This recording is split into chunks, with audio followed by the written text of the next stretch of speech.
Olá, amigos do canal Agricultura A a Z. Neste vídeo, vamos entrevistar Francisco Terazawa, grande nome do melhoramento de soja. Foi ele que desenvolveu a variedade cristalina, que foi hegemônica durante os anos 80 em todo o Brasil central. Foi ele também que criou a primeira empresa de melhoramento de soja privada no Brasil, quando ainda não se havia lei de proteção de cultivares.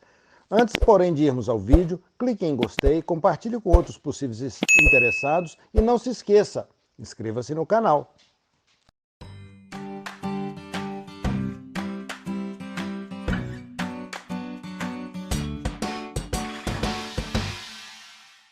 Este quadro de entrevistas do canal Agricultura A a Z busca trazer grandes nomes do agro brasileiro para compartilharem um pouco de suas histórias e suas sabedorias. Hoje temos o grande prazer de conversar com o melhorista de soja e empreendedor Francisco Terazawa. Chico, se me permite esta liberdade, muito obrigado por aceitar o nosso convite e por estar aqui compartilhando conosco um pouco de sua história e de seus conhecimentos sobre o melhoramento de soja no Brasil. Eu sei que a sua história motivará muitos jovens. Olá, professor Borém. Para mim é uma honra muito grande de estar participando dessa entrevista, sobretudo pela admiração que eu tenho pela Escola de Viçosa e também pelo fato de eu não ter nenhuma pós-graduação e sempre eu acho que essas entrevistas são feitas com professores, com doutores, pós-doutores, entende? Então, é uma honra, assim, bastante grande para mim. Me sinto, assim, bastante feliz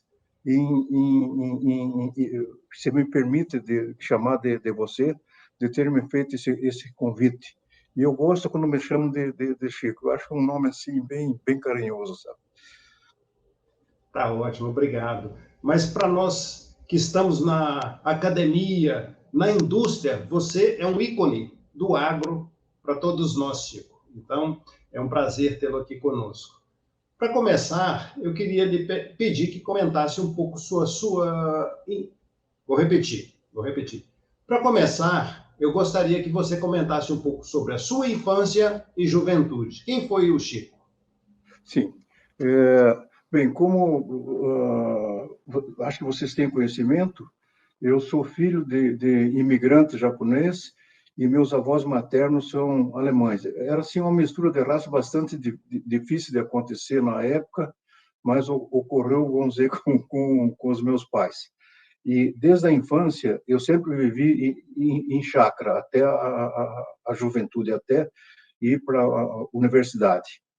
E a nossa chácara, ela tem uma distância assim em torno de 10 quilômetros da cidade. Eu fui feirante durante muitos anos, até enquanto fazendo a agronomia.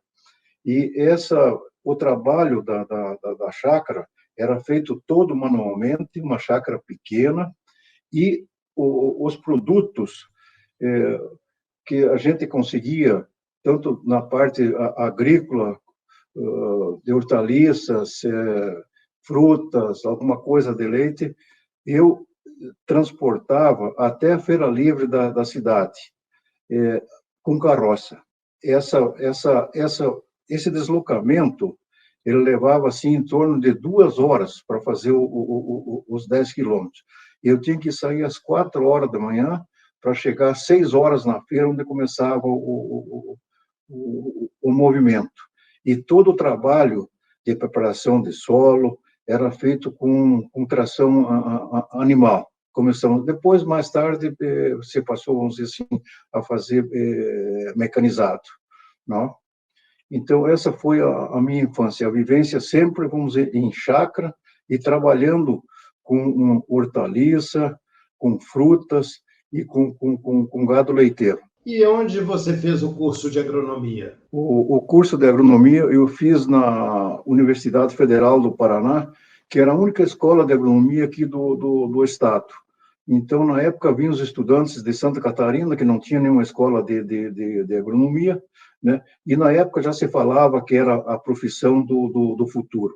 Eu fui a última turma de fazer o curso em 4 anos, mas já com o currículo de 5, porque na época a escola pertencia ao Ministério da Agricultura e então passou para o Ministério da Educação, mudando assim o currículo. Foi esse currículo de 5 anos para fazer em 4 foi bastante puxado. Nós tínhamos uma carga horária bastante grande, inclusive 2 sábados por mês nós tínhamos aula ainda de manhã para poder cumprir o currículo. O que mais você se recorda do seu tempo de estudante? O meu tempo de estudante, professor, foi algo assim de muito especial, porque eu parei na casa de meus padrinhos, entende? E os pais de meus padrinhos foram patrões de meus pais quando eles eram solteiros ainda. Quando meu pai veio do Japão, em 27, ele foi trabalhar nessa leiteria, muito famosa na época, chamava-se Leiteria Schaffer, né? Meu pai trabalhou lá de leiteiro, inclusive um tempo depois de casado também, e minha mãe trabalhava lá como empregada doméstica. Então, lá que eles se conheceram, que casaram, entende, ficaram mais um tempo. E nessa história da chácara Schaffer, ela era tão famosa que, inclusive, os estudantes de agronomia de Curitiba, né, da escola, eles faziam o estágio nessa chácara, porque o proprietário, o pai do meu padrinho, ele 2 vezes por ano ele ia para a Europa, e de modo especial para a Alemanha, e trazia todo o equipamento mais moderno que existia na época. Imagine, em 1927, 28, você ter uma área com agricultura já com tração animal, com arado de aiveca reversível, entende? Todo equipamento que existia na Europa na época, ele trazia. Trator ainda de rodado de ferro, e na parte de leiteria, que era também a outra parte da chácara, com bebedouros automáticos, entende? Resfriadores de leite, carga e descarga automática de silos, e esse beneplácito que eu tive de ficar morando com os meus padrinhos, que foram os meus segundo pais, e o meu padrinho, ele fez o curso de técnico agrícola em Lavras, e ele gostava muito de conversar comigo, porque os filhos não se dedicaram à parte agrícola, né? Então, a gente fez assim uma amizade bastante grande. Toda noite, praticamente 1 ou 2 horas, nós ficávamos conversando. E na chácara tinha uma biblioteca enorme, que era do pai dele, em alemão, e ele falava bem, traduzia bem, e ele gostava muito da parte de solos, estudo sobretudo da parte hidráulica. Eu aprendi bastante na parte de hidráulica com ele, entende? E também na parte de horta ainda, que a gente ajudava a fazer, uma horta assim mais ou menos familiar. Então, eu fui um estudante bastante privilegiado, porque tive a oportunidade de aprender não só na escola, mas também onde eu fiquei, vamos dizer, morando. Excelente. Aí veio a formatura, e onde você foi trabalhar? Bom, a formatura foi em 1963, e como a gente tinha uma lavoura de tomate bastante assim grande, até na época, mais de 50 mil pés aqui com a família, eu fiquei até o início do ano 64, ajudando a terminar, e daí iniciei o meu trabalho na Estação Experimental de Ponta Grossa, que faz divisa aqui com a área da FT. Desde a época do estudante, o chefe sempre falava, depois de formado, você vem trabalhar aqui comigo.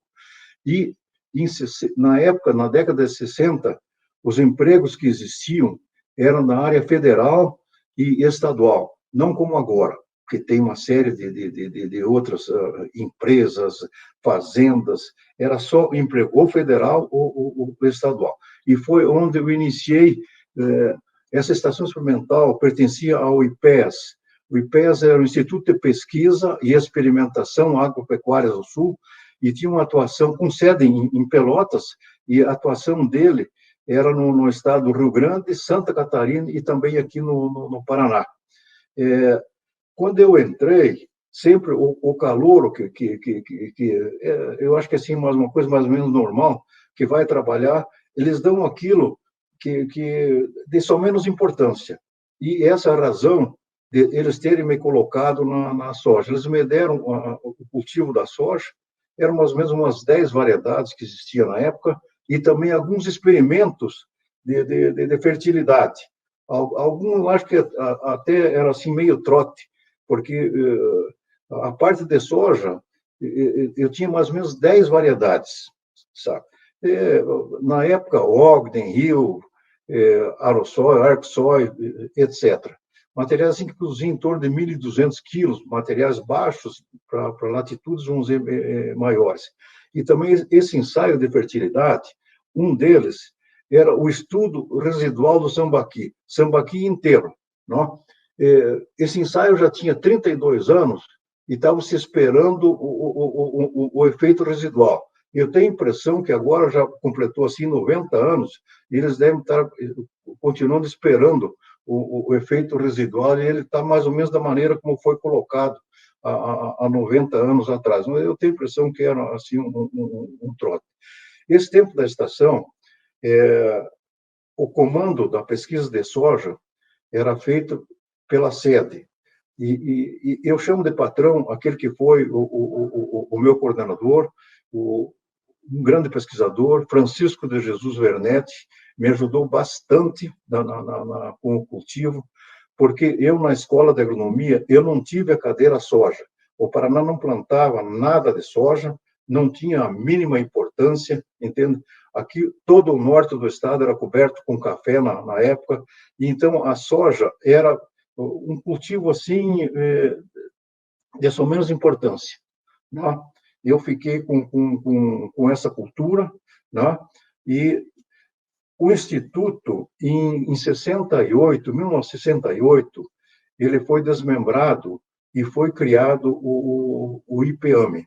IPAME é o Instituto de Pesquisa e Experimentação Agropecuárias Meridional, e nesse instituto ele comandava o Paraná e parte de São Paulo. Eu chefiei essa estação experimental de 68 a 69, e também junto eu acumulei as funções de coordenador de pesquisa das estações experimentais de Londrina e de Maringá. E em 69 a gente se mudou para Londrina, né? E a grande atividade seria a criação de uma estação experimental, uma grande estação experimental do norte do Paraná, que era a intenção do Instituto criar. Mas a máquina federal é uma máquina muito pesada e lenta, e nesse meio tempo o governo do estado se movimentou mais rapidamente que o federal, e ficaram com os recursos do Instituto Brasileiro do Café, da Organização Internacional do Café, e foi criado o IAPAR. Esses institutos eram anteriores à criação da Embrapa. Quando foi criada a Embrapa, já em 73, 74, eles foram dissolvidos.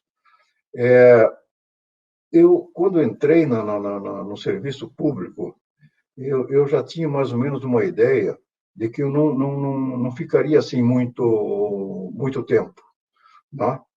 Procurei aprender, né? Mas a minha vontade era fazer um trabalho próprio, um trabalho por conta. Chico, como foi estabelecer uma empresa privada de melhoramento em uma época sem a lei de proteção de cultivares, logo após ter deixado o serviço público? A vontade era muito grande de você criar as variedades. E, para isso, eu me aconselhei com os colegas da época, e todos eram contrários, porque não existia lei de proteção de cultivares, e então a pesquisa com uma espécie autógama, você não teria direito a royalties, a nada, né? Mas a vontade era tão grande, entende, que em 1972 eu pedi o desligamento do serviço público, era concursado, tudo, e iniciei esse trabalho de pesquisa. Não foi fácil, entende? Porque as despesas teriam que ser cobertas de uma forma ou de outra, entende? Que não seriam de royalties. E você tinha objetivos claros e bem definidos para enfrentar esta longa caminhada? Sim. Durante esse tempo que eu fiquei no Ministério, durante 8 anos, eu estudei bastante, entende? A parte de genética de soja, e também procurei aprender alguma coisa de estatística, que eu tive muito pouco na nossa escola. A escola de agronomia, na verdade, de Curitiba, era mais voltada assim para a parte de extensão. Aproveitei bastante para aprender um pouco da parte de genética, da parte de estatística, né, para poder começar esse trabalho. E a gente começou a FT como uma equipe. Durante alguns anos, quatro anos, eu trabalhei sozinho, entende? Dando ordens para mim mesmo, fazendo o Chico correr, entende? Apressar no trabalho. E esse início foi assim com pouquinha coisa, entende? A nossa estrutura, uma barraca, enxadinhas, pinça, entende? Esse foi o começo da FT. E como foi o desenvolvimento da variedade cristalina, tão importante para o Cerrado brasileiro, para a abertura do Cerrado brasileiro?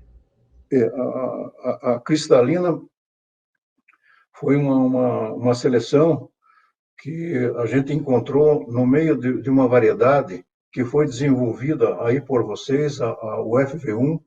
E esse material eu consegui em Itaporã, Mato Grosso do Sul, com um dos pesquisadores que tinha convênio com Viçosa, Marvin Swearingen, e também com o assistente deles, Thomas Owens. E numa ida minha para lá, eles me deram 1 quilo de semente. E essa semente eu plantei no inverno. Talvez tenha sido feita assim a primeira geração de inverno em Londrina, e apareceram essas plantas distintas, de ciclo mais longo, entende? Plantas de pubescência cinza, pubescência marrom, e aí que deu o início. Isso na safra no verão de 72, e no verão de 73, eu levei esses materiais para fazer um teste junto com o Dr. Souza Lima, que é um agricultor aqui do Paraná, que auxiliou bastante nós e gostava muito da parte de pesquisa, na divisa de Minas com Goiás, e esse material, na época, já se destacou. E ela foi assim denominada a rainha do Cerrado pela contribuição que deu. Na época, então, era cultivada a variedade IAC2 do Instituto Agronômico de Campinas, com produção de 1.200 a 1.500 quilos por hectare, e a cristalina praticamente dobrou essa produção.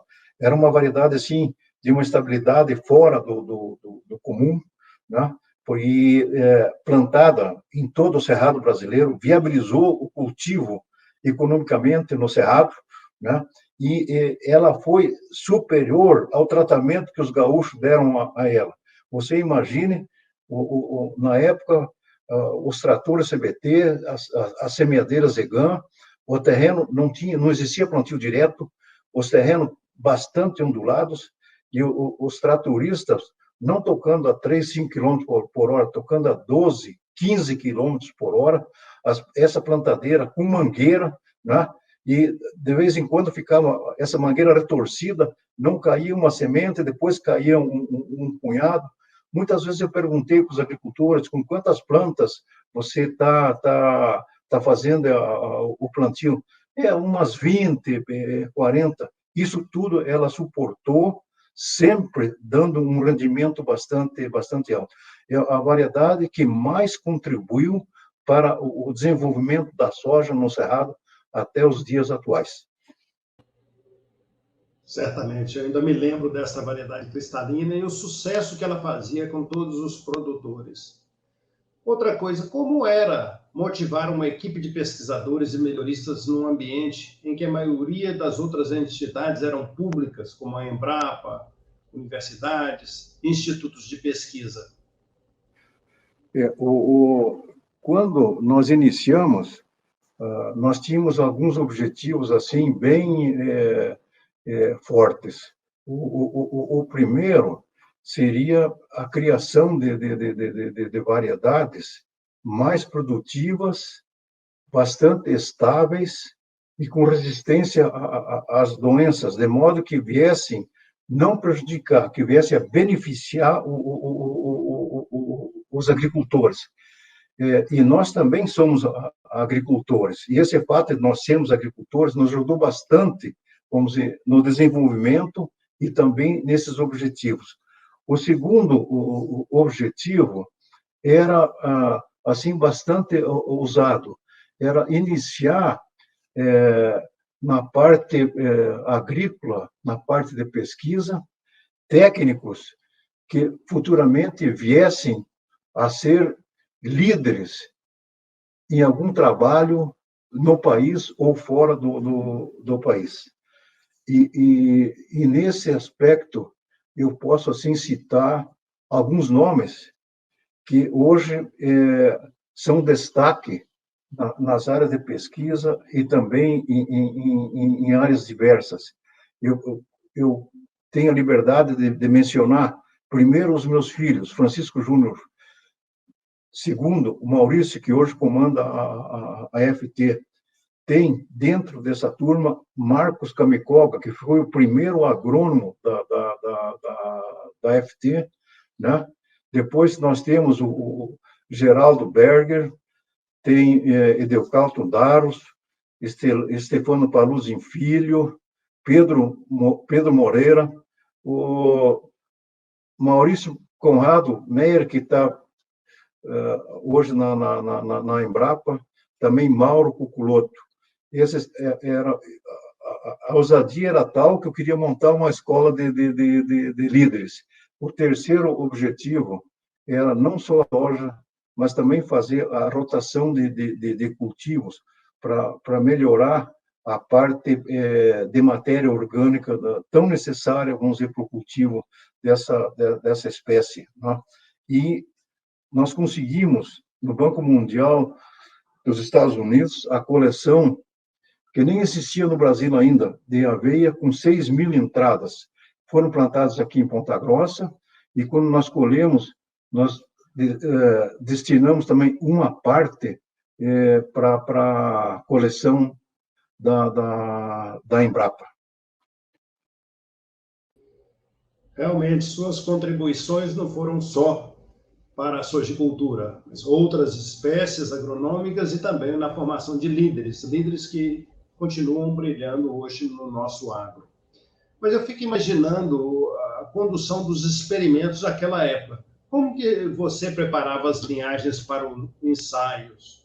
E os sucos, como eram feitos? E como que era a semeadura naquela época? Sim,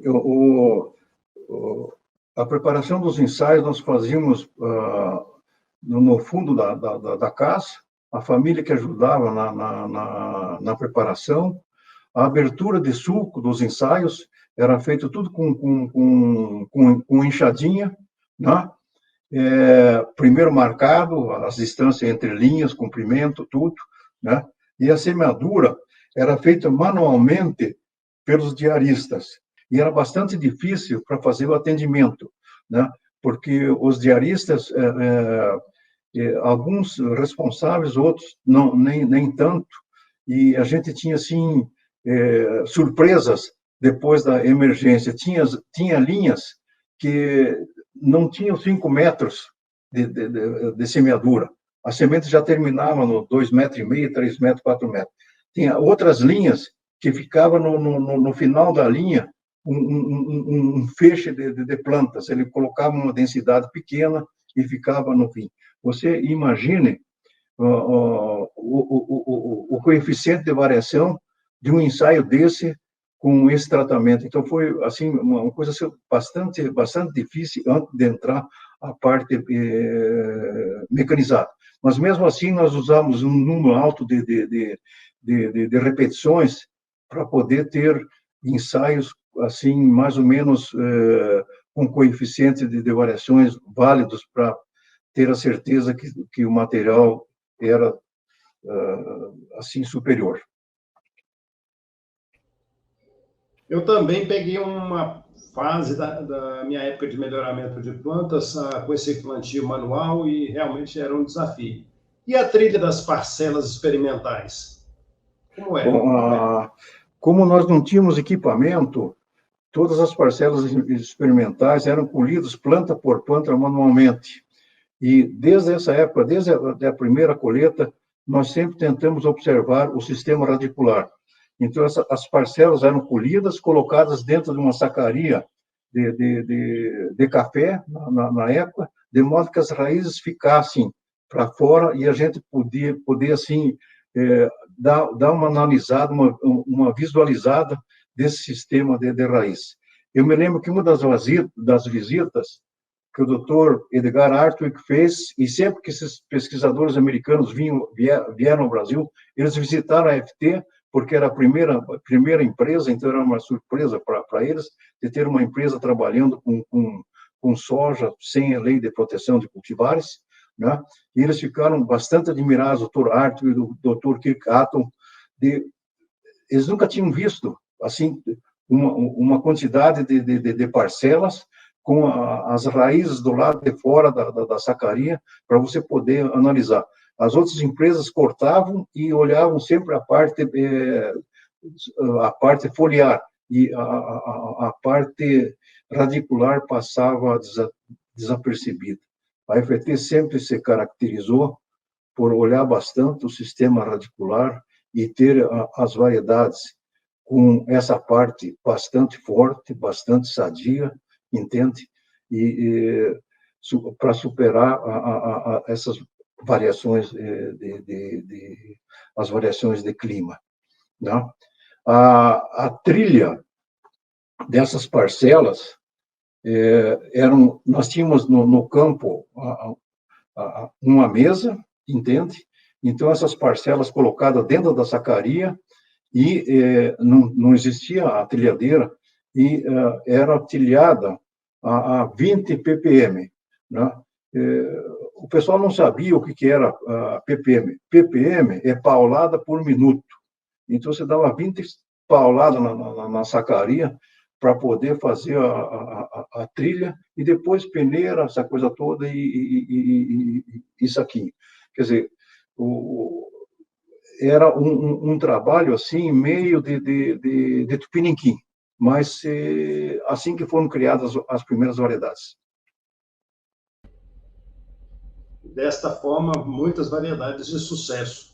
E hoje, o Maurício Perazawa, à frente da FT, tem muito mais facilidades, como em outras empresas também.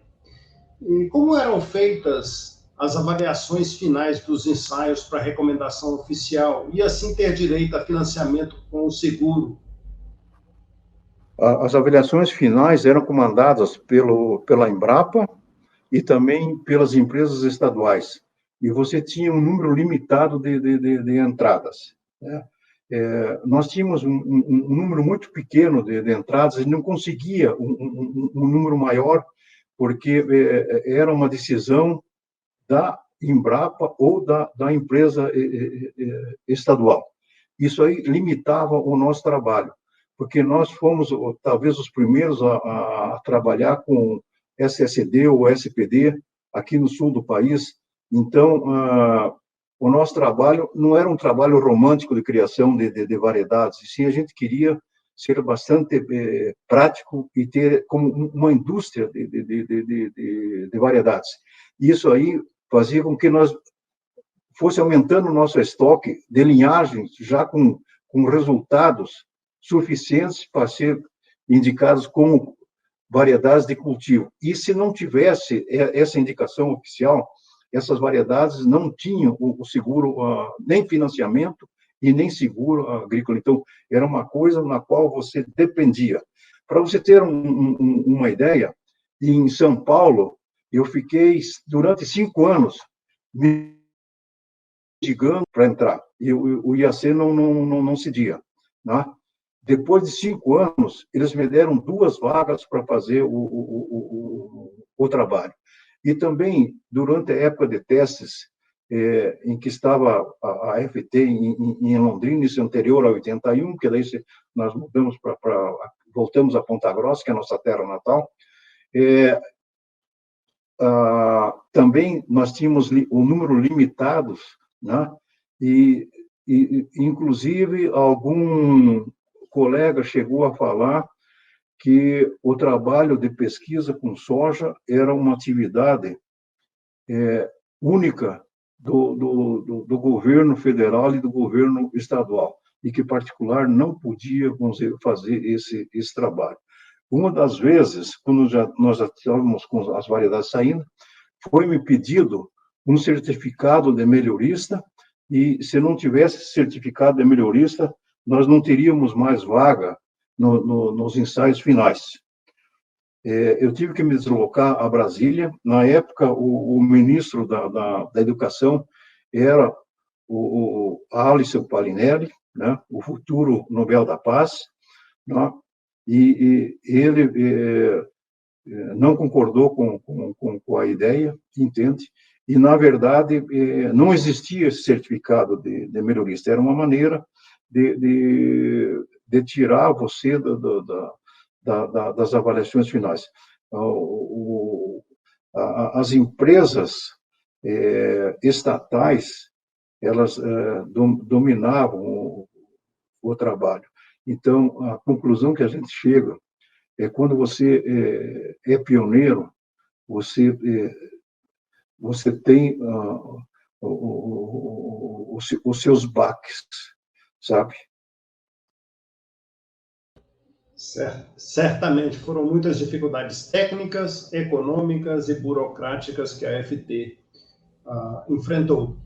Entretanto, eu queria saber se as variedades FT foram plantadas só no Brasil ou elas também chegaram a outros países. E no Brasil, que área elas chegaram a ocupar? Sim, elas foram plantadas aqui de sul a norte do país. E também elas ocuparam áreas do centro e norte da Argentina, da Bolívia, da Colômbia, Venezuela, Nicarágua, Guatemala, sul do México, alguns países da África. Aqui no país, no auge, entende? Para satisfação e alegria nossa, ela chegou, as variedades FT chegaram a ocupar 52% da área plantada com soja, indo de 80 até a 93. Em algumas regiões, a variedade cristalina chegou a ocupar 95% da área, né, plantada. Se, na época, existisse a lei de proteção de cultivares, durante esses anos, essa pequena empresa ela teria recebido, nos valores dos royalties de hoje, o equivalente a 500 milhões de reais. Isso aí é uma coisa assim que nos dá uma satisfação muito grande, porque isso aqui foi uma doação que a FT fez aos nossos irmãos agricultores aqui especialmente do Brasil. Realmente, a FT teve e ainda tem uma relevância muito grande para a sojicultura brasileira. E se hoje nós somos o maior produtor de soja mundial, muito se deve à visão que o Chico Perazawa teve lá atrás, quando vislumbrou criar esta empresa de desenvolvimento de variedades de soja, a FT, Pesquisa e Sementes. E como está atualmente a FT Sementes, Chico? Eu acho que uma nova era se vislumbra. A preparação de uma nova geração com maiores conhecimentos, com laboratórios, com equipamentos, com certeza irá dar uma contribuição maior do que a FT deu até o momento. A preparação dessa nova geração é algo assim muito importante. Como eu saí da escola sem conhecer uma planta de soja, eu procurei, por todos os meios, fazer o meu pós da maneira mais difícil, sozinho, estudando às noites, quantas noites, entende? Trabalhando, semeando muitas vezes plantas para ver como era o desenvolvimento e o que acontecia, né? Quer dizer, assim, uma coisa bastante difícil. E essa soma desses conhecimentos adquiridos na minha geração, entende? O que eu recebi da geração anterior, entende? Eu estou repassando, entende? E aprendendo bastante. A nova geração tem uma capacidade, tem um conhecimento muito grande. Eu tenho mais aprendido do que ensinado ao meu filho.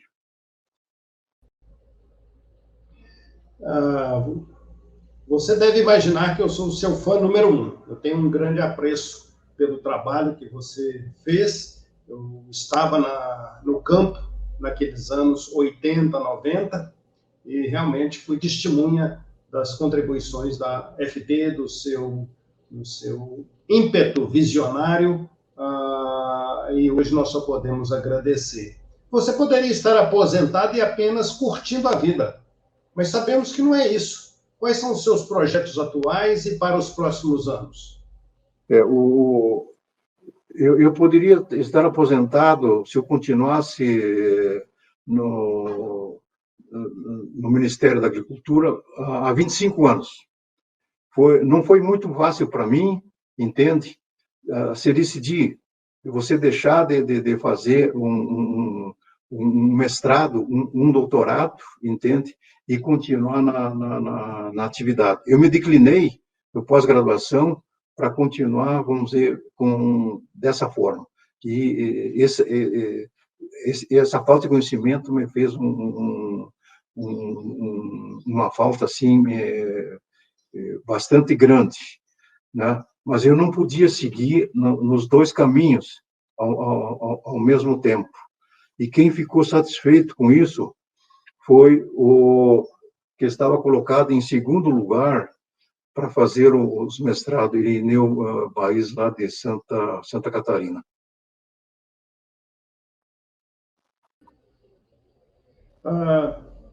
Como eu já disse, você é um profissional muito admirado e com muita competência e experiência.